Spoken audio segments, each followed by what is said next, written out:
অর্জন করার অনেক ফজিলত রয়েছে। এই সমস্ত ফজিলতগুলি অর্জন করতে হলে আমাদেরকে তিনটা কাজ করতে হবে। কয়টা কাজ করতে হবে? তিনটা কাজ করতে হবে, তিনটা শর্ত। এক নম্বর শর্ত হলো ইন্নামাল আমালু বিন্নিয়াত। নবীজি বলেন সব আমলের সওয়াবগুলি নিয়তের উপর নির্ভর করবে। নিয়ত যদি ভালো হয় তাহলে সওয়াব পাওয়া যাবে, ঠিক কিনা বলেন? কিন্তু বর্তমান পরিস্থিতির দিকে তাকালে দেখা যায় যারা ওয়াজ মাহফিল করে তাদের একটা নিয়ত থাকে, যারা ওয়াজ করে তাদেরও একটা নিয়ত থাকে, আর যারা শ্রোতা তাদেরও একটা নিয়ত থাকে, ঠিক কিনা বলেন? যারা আয়োজক তাদের নিয়ত থাকে মানুষ জমানো, ভাইরাল বক্তা আনতে হবে। আর যারা শ্রোতা তাদের নিয়ত হলো কণ্ঠ ভালো কিনা। আর যারা বক্তা তাদের উদ্দেশ্য থাকে টাকা কামানো, টাকা নেওয়া। যার কারণে মাঠের ওয়াজ মাঠের মধ্যেই পড়ে থাকে।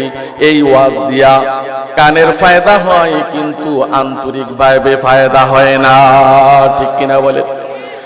এই জন্য এক নম্বর শর্ত নিয়ত পরিশুদ্ধ থাকতে হবে। দুই নম্বর শর্ত হলো যখন কোরআন ও হাদিসের আলোচনা চলবে চুপ করে শ্রবণ করতে হবে। সেটা আমার পক্ষে হোক অথবা বিপক্ষে হোক, চুপ করে শুনতে হবে।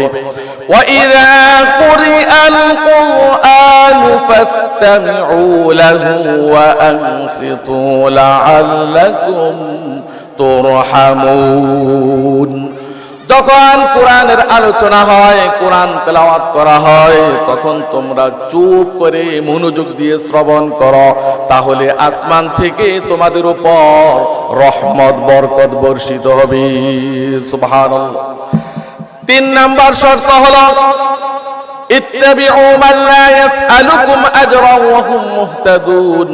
তোমরা ওই ব্যক্তির ওয়াজ শোনো, ওই ব্যক্তিকে ফলো করো, ওই ব্যক্তির অনুসরণ করো যেই ব্যক্তি এর জন্য কোনো পারিশ্রমিক নেয়নি। সে যা বলে তদ অনুযায়ী সে আমল করে। সুবহানাল্লাহ।